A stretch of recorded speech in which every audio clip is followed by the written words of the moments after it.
2017 Guidelines for the Prevention, Detection, Evaluation, and Management of High Blood Pressure in Adults. This fireside chat featured Dr. Brent Egan from the Care Coordination Institute in South Carolina, who discussed the 4 new categories for classifying blood pressure, changes to the prevalence of high blood pressure as a result of the new guidelines, treatment of high blood pressure with non-pharmacological and pharmacological interventions, revisions in blood pressure goals, and the use of self-monitored blood pressure to manage patients with high blood pressure.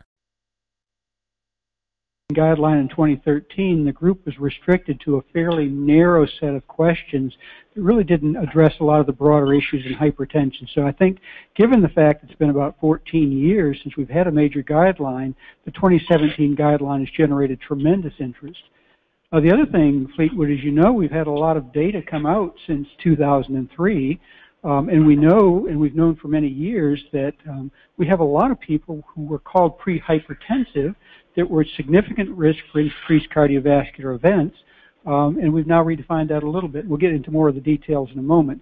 So in terms of summarizing some of the key changes, if we look at the number of people that would be diagnosed as hypertensive today versus the application 2003 guideline, we've gone from roughly 72 million hypertensives in the U.S. to about 103 million.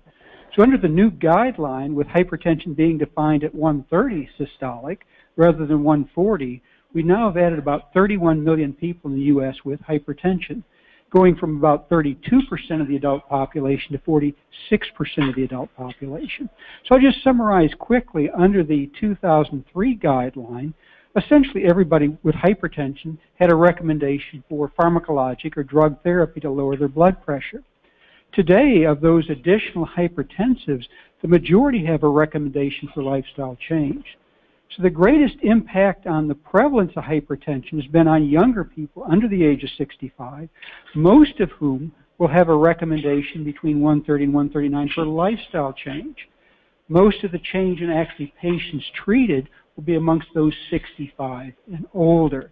And so, again, just to simplify, a lot of that increase of 31 million is because of what's happening to people below 65 now being diagnosed with hypertension, but for many of them, because of the requirement for a risk level, which we'll talk about in a moment, for the majority of them, it's going to be a lifestyle recommendation with a continued recommendation for drug therapy at 140 plus, which is, again, similar to the 2013 guideline.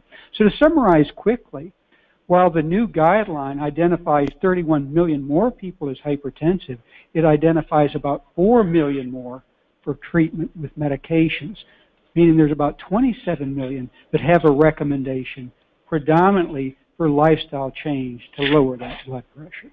There are a lot of big numbers as well for millions of individuals that will fall into these new guidelines. And so what was the major contributing factor to the increase in the number of individuals that now fall into those guidelines? Was it more threshold related? Yeah, so I think in terms of threshold related, if we take an individual with a blood pressure of 130 to 139 versus less than 120, there's probably at least a 50% or more increase in the actual likelihood of cardiovascular events. So for many years, we argued whether it was that pre-hypertensive range of blood pressure itself that conveyed risk, or whether it was because of the fact that they were more likely to develop hypertension in the future. I think as time has gone on, we've become more and more convinced that a blood pressure of 130 to 139 itself increases risk for cardiovascular events. Now, the other part that's associated with the risk is when you take individuals with a pressure of less than 120 versus 130 to 139, the group with the 130 to 139, they're a bit heavier. They have higher cholesterol values, particularly triglycerides, reduced HDL cholesterol. Their blood clots more readily. They have more inflammation. So perhaps about half of the risk associated with that blood pressure is due to the blood pressure itself. About half of the risk is due to these associated factors that seem to track with the blood pressure, which, again, if you're looking to deal with the issues that occur, lifestyle will deal not only with the blood pressure, but with many of the others, while the blood pressure medications, by and large, will deal with the blood pressure component. So, in fact, we probably would get better results if we can lower the blood pressure with lifestyle, because we'll be reducing the excess weight in many cases. We'll have a better nutritional pattern. We'll decrease inflammation, and a number of other things. We'll decrease oxidized LDL and some other things that track with blood pressure by doing it with lifestyle change that we probably don't do as efficiently when we just use medications. And you mentioned as well pre-hypertension, and so that was something in the previous guidelines as well, a certain segment of the population that was identified as pre-hypertensive. Within the new guidelines, that terminology is not there. Right. And so where do those individuals fall within the new hypertension guidelines? Okay. There's an interesting history, so I'll go through the history fairly quickly here. The first time I'm aware that pre-hypertension was used was in a 1939 paper. And in that 1939 paper by Robinson, they looked at insurance data and outcomes. They also had some clinic-based data. But they showed that individuals in the blood pressure range of 120 to 139 did not live as long and had more cardiovascular events, and that they were more likely to develop hypertension than individuals with a pressure of less than 120. So even in 1939, the blood pressure range of 120 to 139 systolic was identified as prehypertension. At that time, 60% of the population had a blood pressure less than 120. About 20% had a blood pressure of 120 to 139, and about 20% had a blood pressure 140 and higher. Now we know over the years it looks as though the blood pressure distribution in the U.S. has been moving to the right to higher levels. And we do know that we've known since 1939 that the prehypertension range was an increased risk. What we've done with the new guidelines is we said, again, before, and I'll focus on systolic to try to keep this simple. And for most of the people, the systolic probably is the stronger predictor of outcomes. For young people, the diastolic pressure is also important. But once we get to the age of 50 and so or higher, systolic is at least as strong or stronger. So I'll, for simplicity, keep it there. So again, in the JNC7, 120 to 139 systolic was prehypertension. We've taken half of that group, half of the range, 130 to 139. It turns out that probably 5/8 of the individuals are 120 to 129 and 3/8 are 130 to 139. So it's not exactly, while it's half the range, it's about 3/8 of the patients. And now we've said the 130 to 139 group has stage 1 hypertension. Before we said stage 1 hypertension was 140 to 159 systolic. Now we've defined it as 130 to 139. We define stage 2 hypertension as anything 140 and higher. So for the group 120 to 129, we've termed that high or elevated, but not hypertension. We're still defining normal as less than 120. So that's where we are today in terms of those definitions. And within those different cut points, so you have normal blood pressure, elevated blood pressure, stage 1 and stage 2 hypertension for the different cut points now are categories within the new hypertension guidelines. You mentioned as well lifestyle interventions, or as they term it in the guidelines, non-pharmacologic interventions. That relates back and forth to lifestyle or behavioral interventions, as we heard before as well, of course. And that's a substantial portion of the population, it looks like, that falls within these new guidelines. Can you discuss a little bit about what those are, what the recommendations are for lifestyle or behavioral interventions or non-pharmacologic interventions according to the new hypertension guidelines? Yeah, I think over the years we've had several evidence-based lifestyle or non-pharmacologic changes to lower blood pressure. Those that have gotten the most attention have been, for example, eating a DASH or dietary approaches to stop hypertension type eating plan. And for those that aren't familiar, basically we're trying to increase fruits and vegetables. Oftentimes in South Carolina we see about 2 per day, and I'm not being critical, this is the way it is. And sometimes that's only if we give credit for ketchup and French fries. But we would like to get under DASH, dietary approaches to stop hypertension, to 8 or 9. What we seem to have good data for is even going from 2 or 3 to 5 or 6 has a significant effect on lowering blood pressure. So it's basically going from processed foods to more natural foods, more foods the way nature produces them than the way we process and change them. And if we can do that and get more fiber, we typically will get less sodium, we'll get more potassium, more calcium, we get more of the minerals that we believe are good for blood pressure, and more balance out the sodium, which for many people is not so good for blood pressure. Of course, sodium restriction. But the issue is if we just restrict salt without improving the quality of food, we don't seem to lower blood pressure as much as if we also improve the quality of food as we're also reducing the sodium. So those other things that I mentioned, the healthy foods have the antioxidants. We talked about oxidant stress, potassium, the calcium, the magnesium that are beneficial. And so we think preferably eat a healthier diet, move to more natural foods, less processed foods. The DASH program also included low-fat dairy products. It's hard to get dairy products into most adults, but those have an additional benefit beyond the fruits and vegetables alone. Getting more fiber from grains and so forth, also just again increasing those natural foods seems to make a significant difference. And in many people with elevated blood pressure, can lower the blood pressure 8 to 12 millimeters of mercury.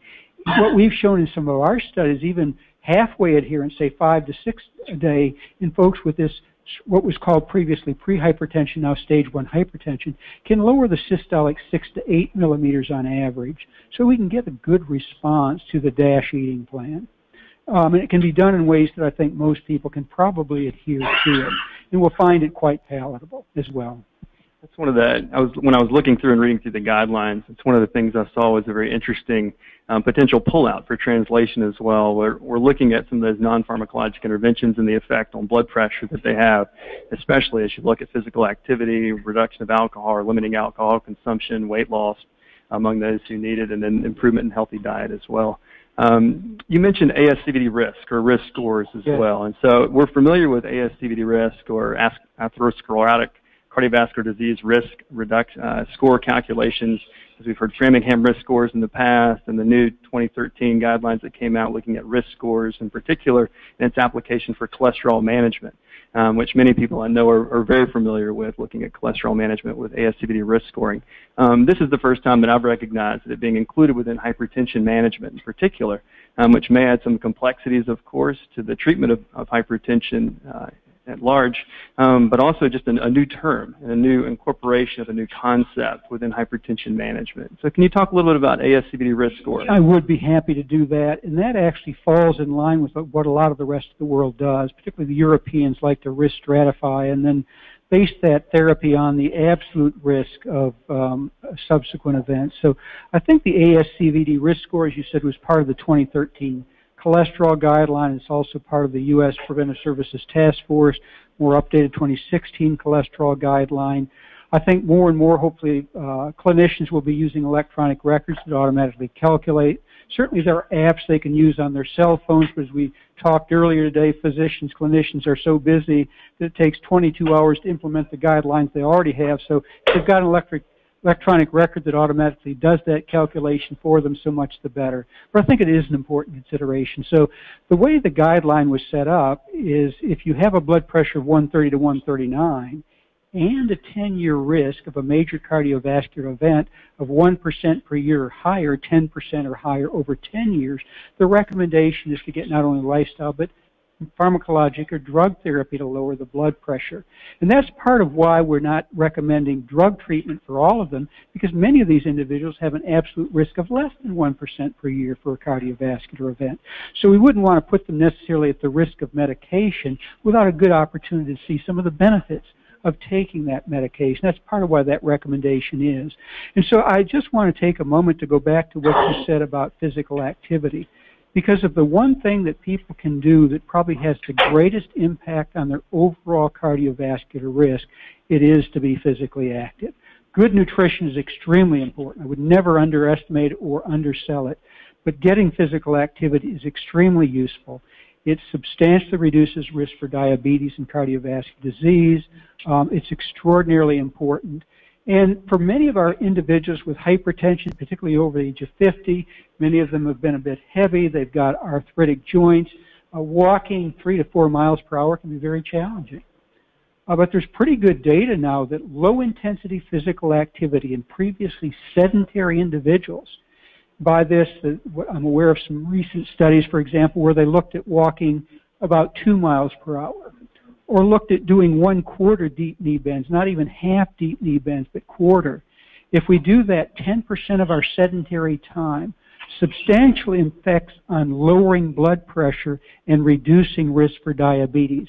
So for those individuals out there that have difficulty with moderate to vigorous physical activity, at least 30 minutes a day most days of the week, who are predominantly sedentary, I would really encourage them on low-intensity physical activity.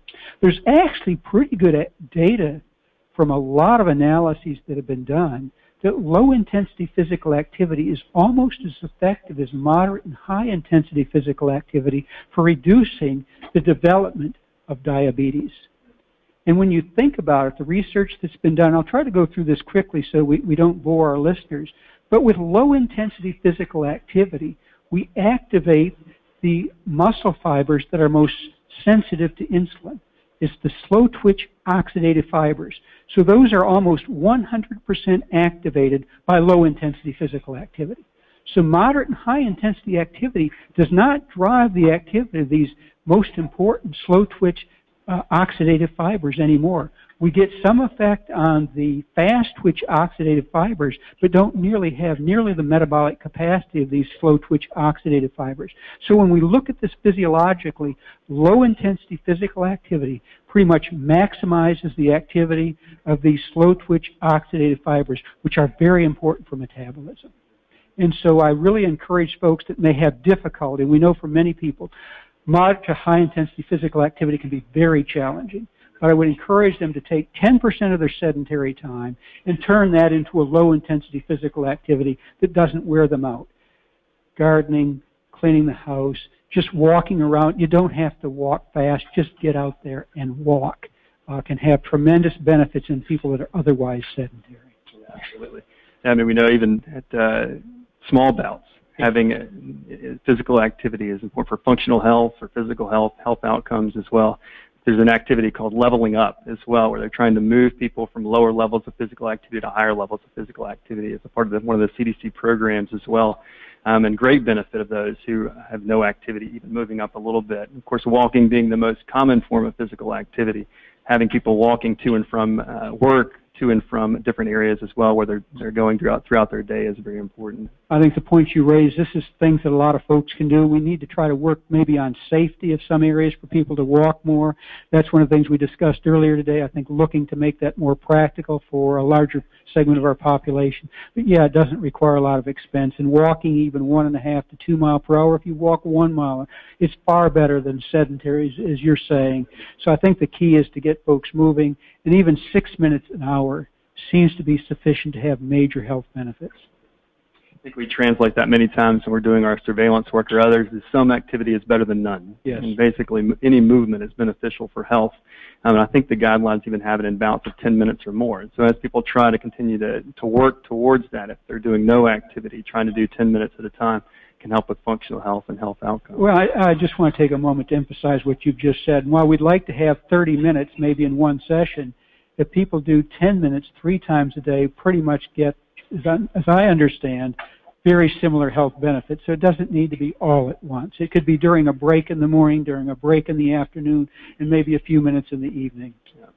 So it sounds a lot like the lifestyle or behavioral interventions that we've been discussing are related to really the previous guidelines as well. It sounds like a lot of them haven't really changed quite a bit, actually, is having a healthy diet, participating in physical activity, weight loss, reducing alcohol consumption. And so as those are somewhat the same, are there any differences in recommendations for pharmacologic therapy? Yeah, I think that's an important question. I think we've long recognized the benefits of making sure for most people that we're giving the medications 1 time a day rather than 2 or 3 times a day. I think the other thing is we've learned over the years that getting 2 or more medications into the same pill seems to make a very significant difference. We actually looked at our database, found 110,000 patients that had not been previously treated for their hypertension, looked at their initial therapy. Those that were started on single pill combinations were 50% more likely to get their hypertension controlled in the first year, despite the fact that they started with higher blood pressures. So people are more likely to take medications in a single pill than they are separate pills. They seem to be more likely to stick with it. It seems to be easier to increase the dose of medications in a single pill than it is to increase the doses of separate medication. We call that sort of therapeutic inertia. So the therapeutic inertia goes down when the blood pressure is not controlled. It seems to be easier to increase the doses of a single pill than decreases the doses of the separate pills. Just all of these things fit together. We now have data suggesting perhaps that even starting with 2 medications not only get better blood pressure control, but perhaps even better clinical outcomes. So I think whatever we can do to make it more convenient for the individuals, a lot of times 2 medications in 1 pill may actually cost less than buying the separate medications. And so particularly for people with difficulty affording medication, remembering medication once a day, reduce the pill number. There's another thing that I think it's important for clinicians to recognize. Many of our patients have more than high blood pressure. In fact, the majority of patients who have high blood pressure have several other chronic medical conditions. And so they're taking medications for several conditions. If their medications are running out at different times and they have to make more visits to the pharmacy to get those medications, they're less likely to get and take them. So if we can consolidate the refills into fewer visits to the pharmacy, that actually can improve outcomes as well. So I think there's a lot we can do, listening to patients carefully, individuals that are taking these medications, what concerns do they have, and trying to find acceptable solutions. We've done that a little bit in what's called a MAP program, and we've seen that by working with practices and partnering with patients, engaging sort of team-based care, we can significantly increase the blood pressure response to the medications that are prescribed by addressing some of these simple issues. I think that was another component of the new guidelines as well that I was really encouraged by, looking through the strategies to improve hypertension control that were listed later on in the guidelines as well, that it included many of the components that I know that you're implementing within the South Carolina environment that we've seen nationally as well that are beneficial. Things like team-based care, focusing on medication adherence. And so are there any specifics? I know medication adherence is so challenging within that. There's primary medication adherence where somebody gets the prescription at the doctor's office and then ends up never actually getting it filled. The secondary where they're going into the provider's office, they're getting it filled, they're getting maybe 1 refill, and then it trails off after time as well. We see this decline really across the board with medication adherence and trying to keep people on it over the long run. Is there anything that you can share, any wisdom that you have from the South Carolina experience or nationally or even globally where you've seen that there's been benefit within the medication adherence arena? Well, one thing I would point out that we rarely talk about is that roughly 70% of people taking medication are actually controlled to less than 140. And 3/4 of them are controlled to less than 130. And those rates have been going up. So to me, if people weren't taking the medication, it would be unlikely that we would get those percentages to the goals we just discussed. So I think in some ways adherence may be improving more than we think it is. It still needs to be better. There's still problems with persistence on medication. But when we look at the data, a good 70% of people taking medication for their blood pressure when they go in for the NHANES exam have a blood pressure of less than 140, and 3/4 of them have a blood pressure less than 130. I don't think that would occur if they weren't taking a substantial portion of their medications.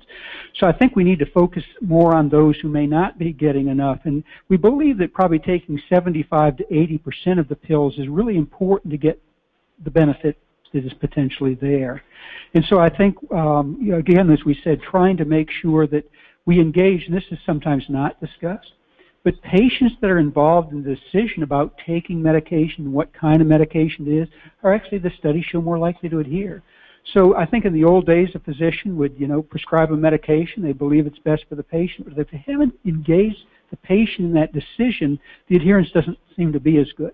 So, for example, if we look at some of our minority patients, they seem to be less engaged by their clinicians in the decision about what medication they take. And so maybe part of that adherence difference is in fact a difference in patient engagement in the decision about the medication in the first place. I think we need to look at some of that.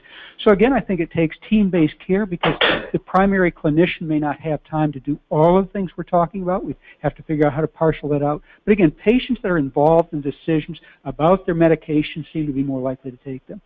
Once a day, decreasing the number of pills, consolidating refills, and then also if we can get patients to monitor their blood pressure at home. So if your blood pressure is not controlled at home and you've been prescribed medication, it turns out you're more likely to take it. If you not only take your blood pressure at home, but get those blood pressures back to your clinician's office between visits, you're more likely to take your medication. If you not only take your home blood pressure, but get your by an email or something, get the blood pressure to your clinician, and the clinician's office gets back with you with some encouragement or some advice, you do even better. So we have a really strong evidence base about how we can get a greater adherence with medication. Some of these things take time. I think we have to figure out how to make these efficient, involve other team members. But I think we have a strong evidence base of what some of the things that can be done. Out-of-pocket costs. There's some studies that suggest out-of-pocket costs may account for a third of various adherence. So again, the more we can decrease out-of-pocket costs, we'll probably likely see improvements in adherence. So I think these $4 formularies, some of these medications being at no cost, but I think we have to look at whether a $4 or $10 copay makes a lot of sense when we look at hypertension, its consequences, its complications, its long-term impact.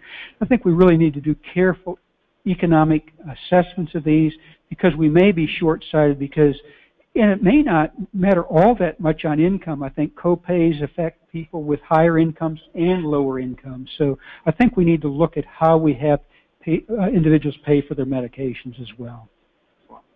You mentioned before some of the conversation about the intensification of therapy, or how it will likely be needed, the intensification of therapy, or inferred that some of that related to lower thresholds.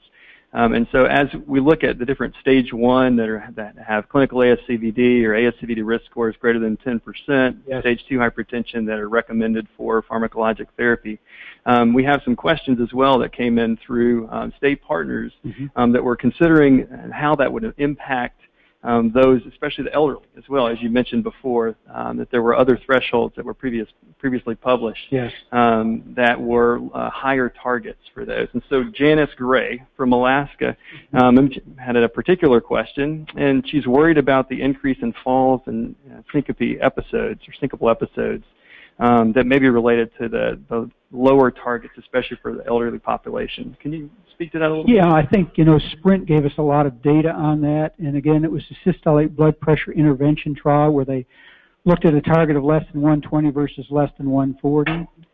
In the older group, in this case it was quite a bit older, the group 75 and older that was assigned to the target of less than 120, actually achieved an average systolic of 123 to 124.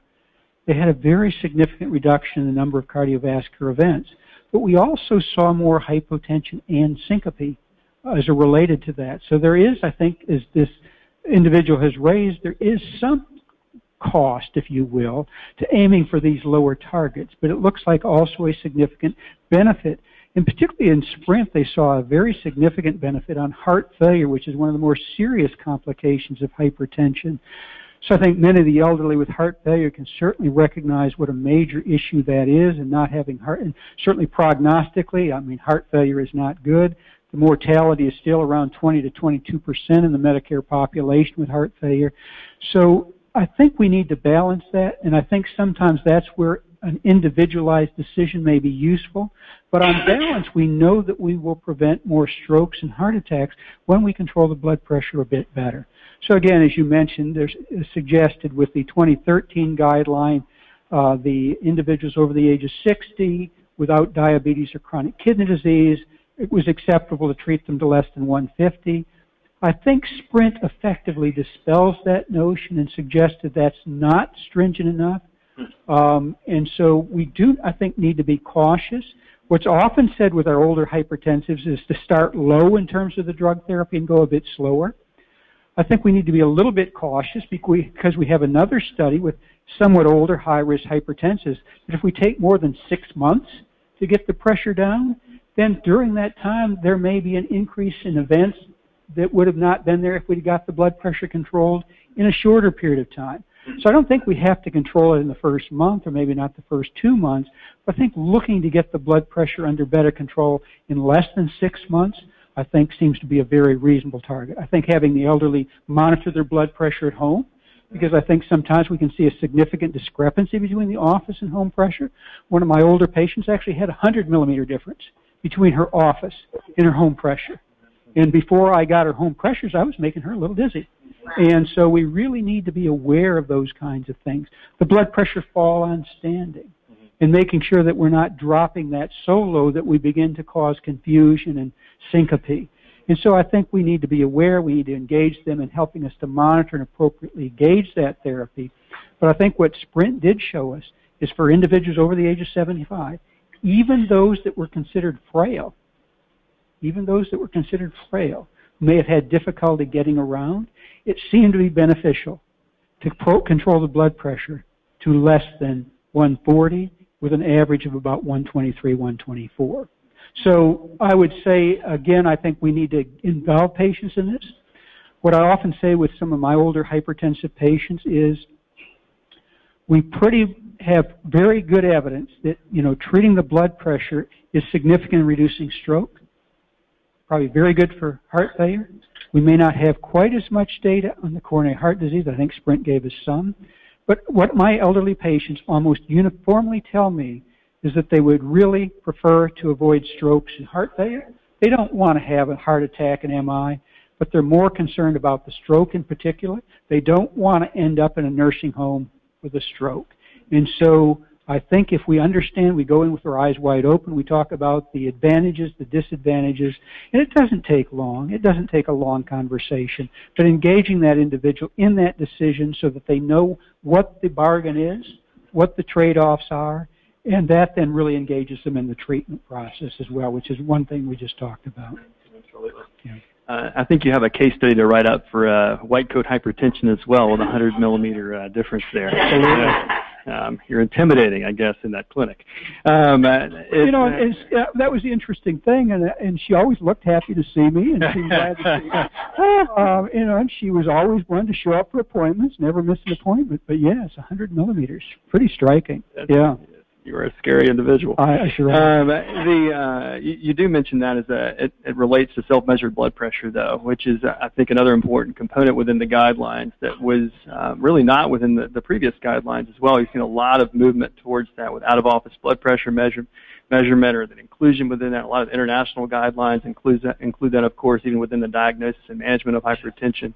And this guideline actually looks at the inclusion of that within the confirmation and the management of hypertension. Can you speak to some of that as well, of how you've seen the beneficial effects of self-measured blood pressure being included with some of the programmatic work that you've done? Yeah, I think it's very useful for individuals to know their blood pressure and to be confident in their ability to manage it. I think most people with the automated monitors that exist today, many of which are really quite accurate, that learn how to use those appropriately, position themselves, understand the arm placement and so forth, that can do these well. I think most individuals, including most older individuals, can very appropriately monitor their own blood pressures. And I think it's part of the engagement process. But for the 20 to 25%, particularly as we get into the older individuals that probably do have a significant office effect, I think it's really important to identify that. While we said for many years that our prognosis was based really on the office and not on these self-measured blood pressures, enough studies have been done, enough time has gone by, that these self-measured blood pressures appear to be at least as important prognostically as the office blood pressure. So I think if an individual has the proper equipment, receives proper instruction, that is very important prognostic information as well. And so while there's arguments about how benign, quote, office or white coat hypertension is, we know that it's significantly less risky than having the high blood pressure at home. In fact, individuals with a non-hypertensive office blood pressure that have a hypertensive home blood pressure basically have the same prognosis as individuals with a high blood pressure in the office and high blood pressures at home. It's called masked hypertension.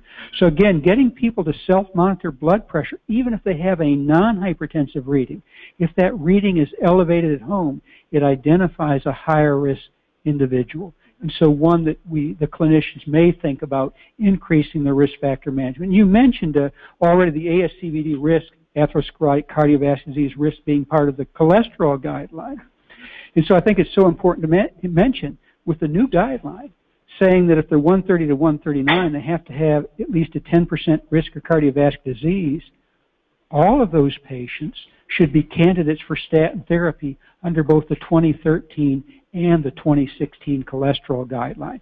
And what we know is for many patients, the benefit of treating both the blood pressure and cholesterol on reducing cardiovascular disease is additive.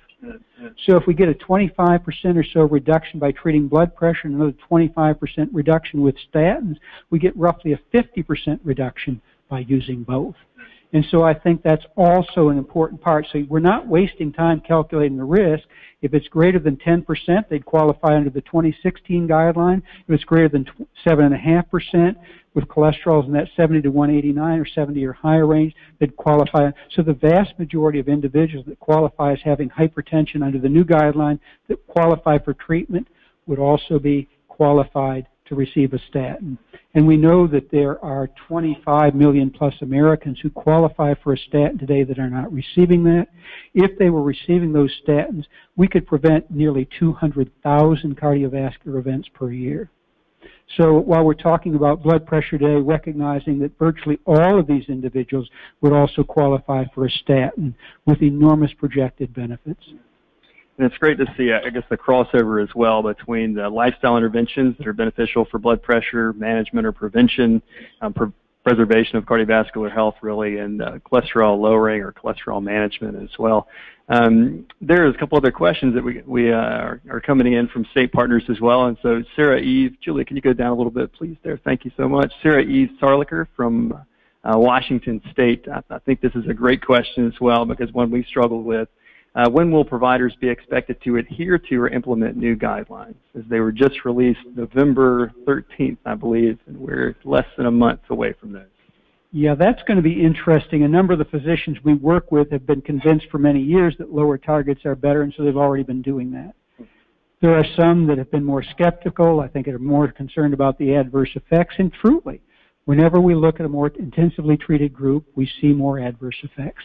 We see more significant electrolyte abnormalities. We see more emergency department visits.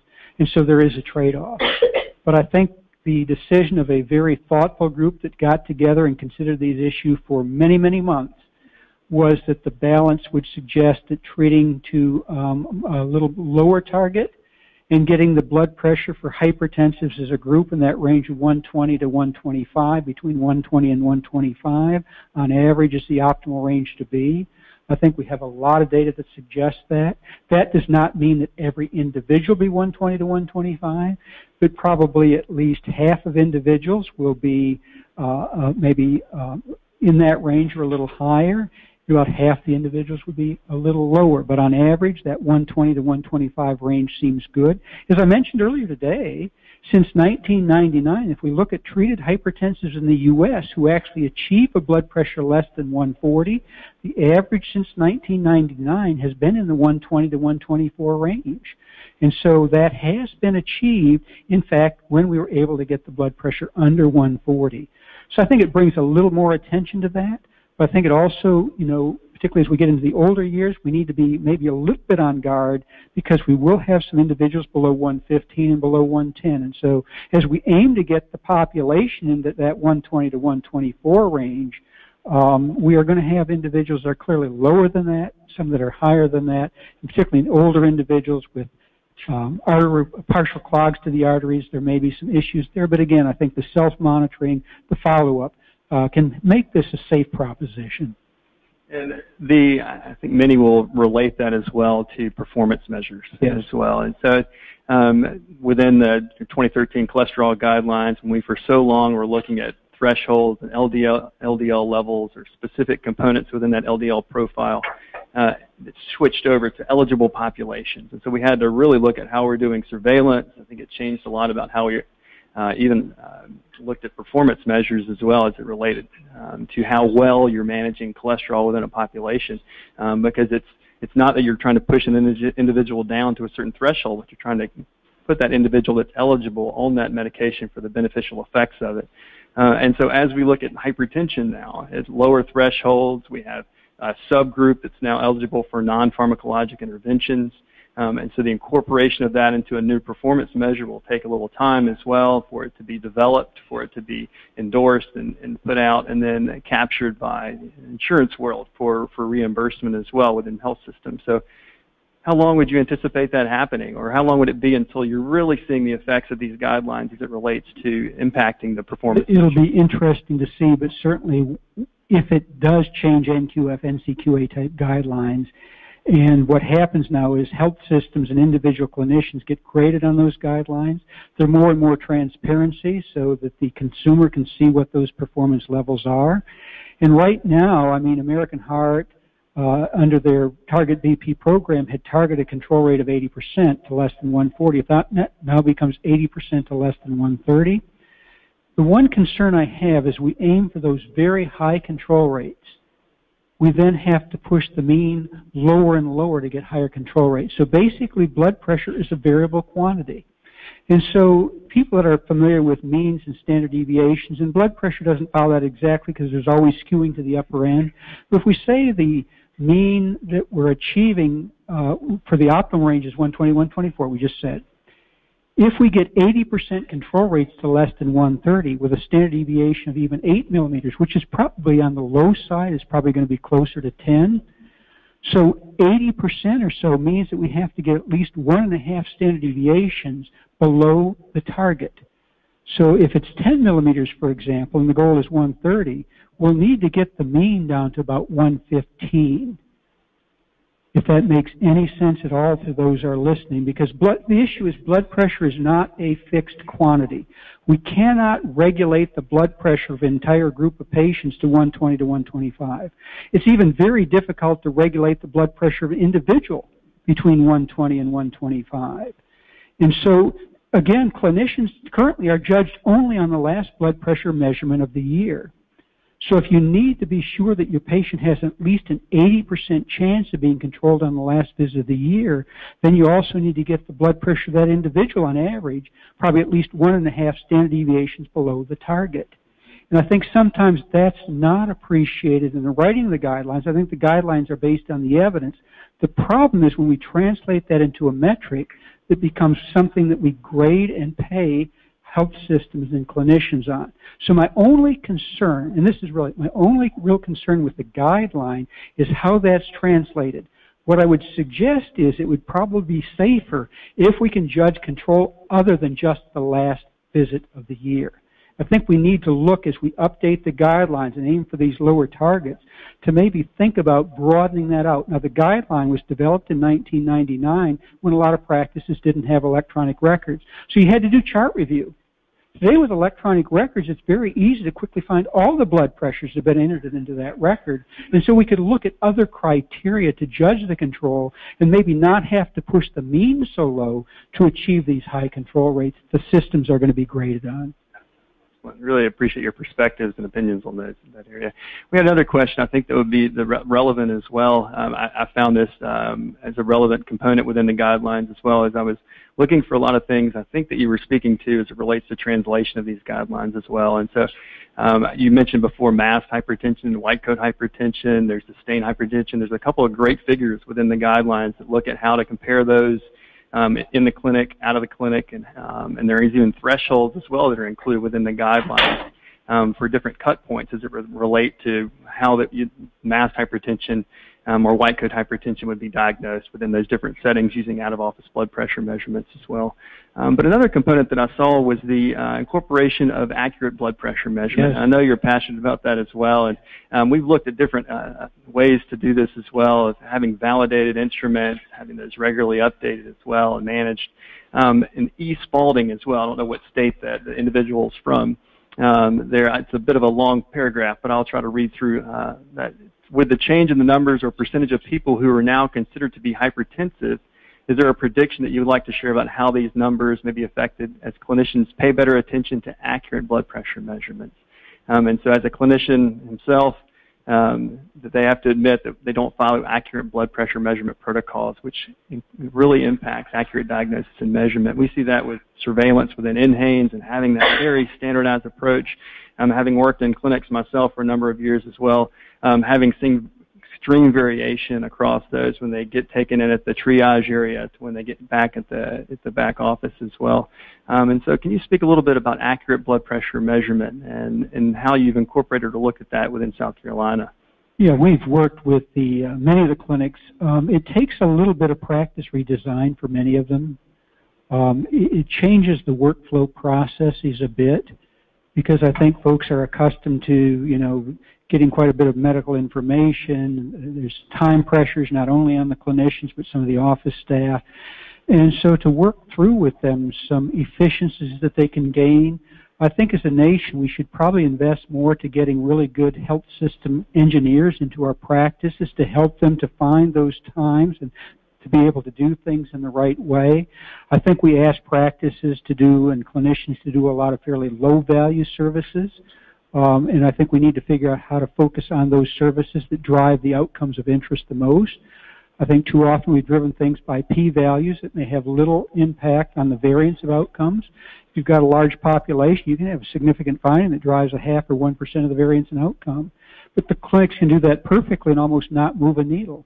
We need to find those things that account for 5, 10, 15, 20% of the variance in outcome and make sure those things receive priority. And I don't think we've done a very good job of that. And to helping individuals, because here's what we've observed in working with a lot of practices. There are some that have people with excellent organizational skills, excellent efficiency. And those practices often operate efficiently. But it's not necessarily a part of the training of healthcare professionals to have this organizational efficiency. And so the variation between practices can be tremendous, even if they're part of the same healthcare system. So I think finding ways to share those best and most efficient practices across clinics. We've encouraged a lot of practices to do the automated office blood pressure, which is done in sprint, not with the 5 minutes of rest, but just getting patients into the clinical room by themselves, putting on an accurate automated monitor, leaving the office or the room for 3 to 5 minutes while 3 pressures are taken and averaged. We know for most people that's a much better reflection of their usual daytime pressure than the way we typically take an office blood pressure. But what it requires is that person knows exactly what they're going to do with that 5 minutes out of the office so that they're not losing time. That requires a little bit of thinking and reconsideration. And we go into practices, we often saw this as we bought them lunch.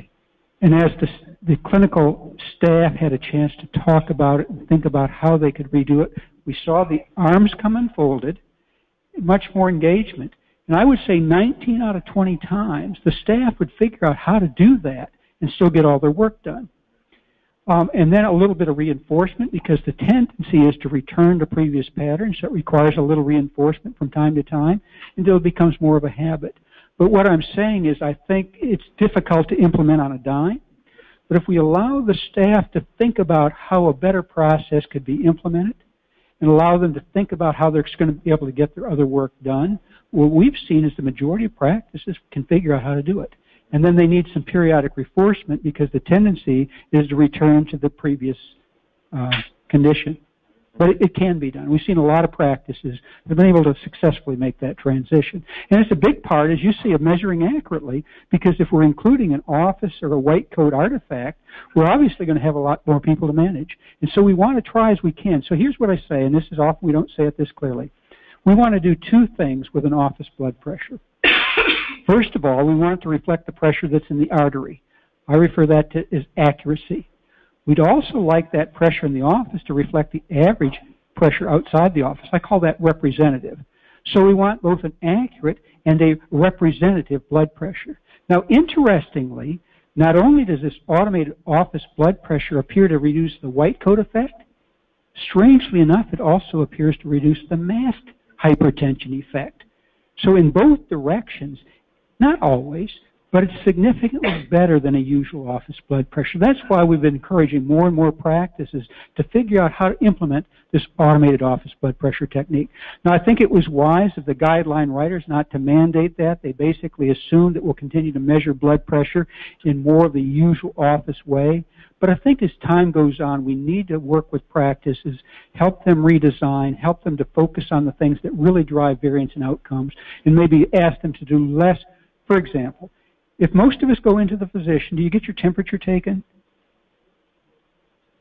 I mean, I often get my temperature taken. Well, it takes probably longer to measure a temperature than it does to take my waist circumference. How many of you get your waist circumference measured? Waist circumference turns out to be about as important as systolic blood pressure and your cardiovascular risk. Now, if I don't go in with a cold or flu or something, Do I need temperature? I'm just saying, and that's just one example. But again, I think if we, and there's some very good health system engineers that do healthcare right here in Atlanta.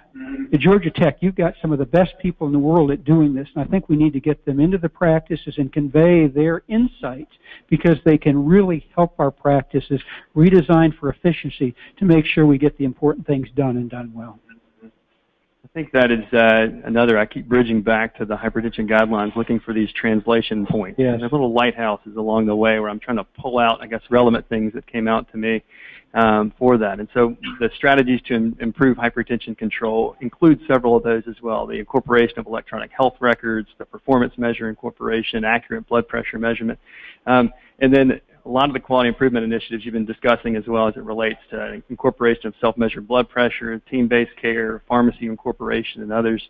There was actually a recent publication by the Division for Heart Disease and Stroke Prevention as well of best practices for cardiovascular disease prevention programs that was released that includes a lot of conversation as it relates to what are really the evidence-based interventions that can be done in programs to move the needle for some of these interventions. And so that relates definitely to this conversation. One of the other individuals from our state partners as well made reference to this idea of hiding in plain sight. And so that individuals with undiagnosed hypertension that may be lurking within the healthcare environment may be regularly seen by their healthcare providers or having touch points with that.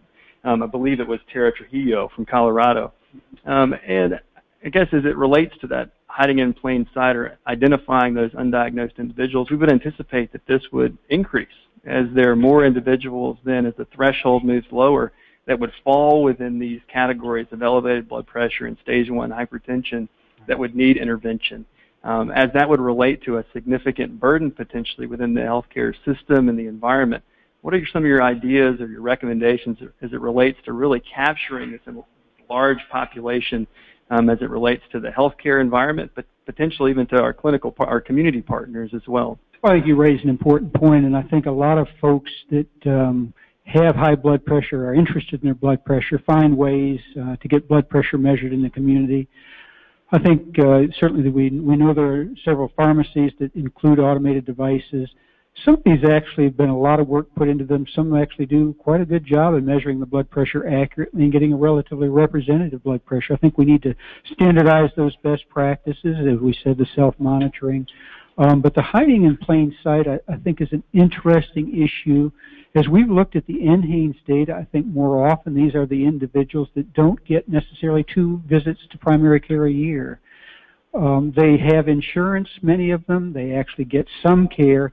But what we found is if they have less than 2 visits a year, the likelihood that they're likely to be aware is down, the likelihood that they're going to be treated is significantly lower, and the likelihood that they're going to be controlled.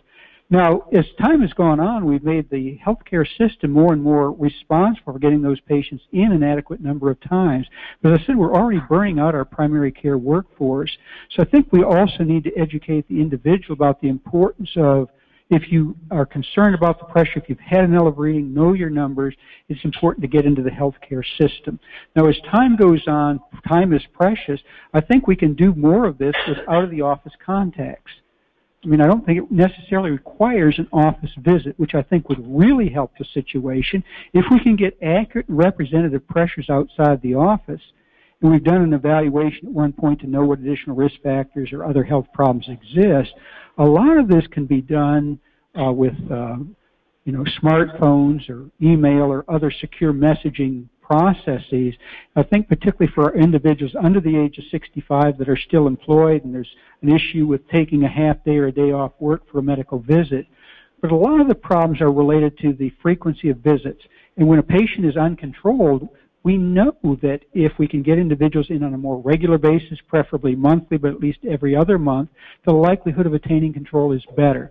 Now, if that can be done with, as I say, text messaging or other means, I don't think it necessarily requires an office visit, but I think that's something else we looked at. The need to is more systematically re-engineering our healthcare system to create those contact or touch points that allow a successful move from an elevated to a controlled blood pressure value. And so I think there are going to be a lot of opportunities. I think the technology to support that is improving. I think the understanding of our population to use the technology to achieve good results without necessarily making a physical visit to a fixed location will really help us in controlling some of these things like hypertension. Yeah, I think that the idea of that community clinical linkages, which has been a catchphrase for many years now, I think it's going to continue to be an important component of hypertension management and prevention as we move forward as well. So that's excellent as it relates to those. Well, any other items today that we didn't cover that you captured from your read of the hypertension guidelines that maybe I didn't touch on, may be interesting for you to point out? I've been asking the questions for the last hour, pulling it in from our state partners. Was there anything that you saw after your read of the hypertension guidelines that you really felt like was just an interesting component or a new component that would be relevant for clinical practices? I think one thing that was interesting is this is actually quite a long guideline. If you looked at it, it's several hundred pages. But I think one thing they did was bringing in the guidelines for things like stroke and ischemic heart disease and heart failure. And so many of the hypertensive patients not only have these conditions, but they may have depression and COPD and other things, beginning to recognize that hypertension rarely occurs in isolation and that we need to think about the integrated management of chronic diseases in our hypertensive population. I mentioned earlier today the average patient with heart failure has about 10 chronic conditions. And again, when we focus on what a physician is supposed to do with the hypertension, we sometimes lose sight of the fact that this clinician is also being asked to manage 9 or 10 other chronic conditions.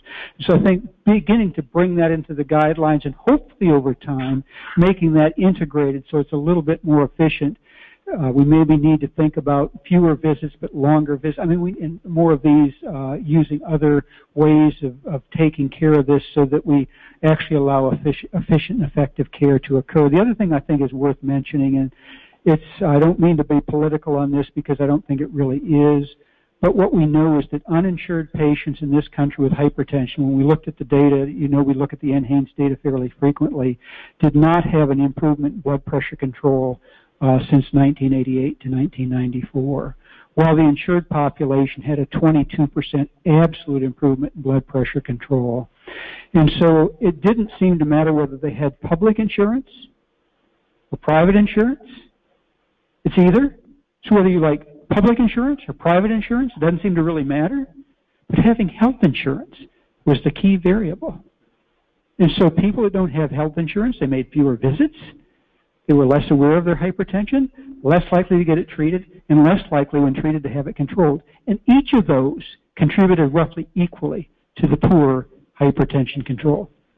So whether you're for private insurance or public insurance, I think the key is to provide enough insurance that people with risk have access to the health care they need to have their condition diagnosed and treated to goal.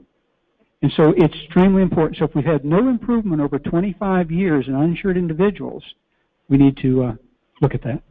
Excellent.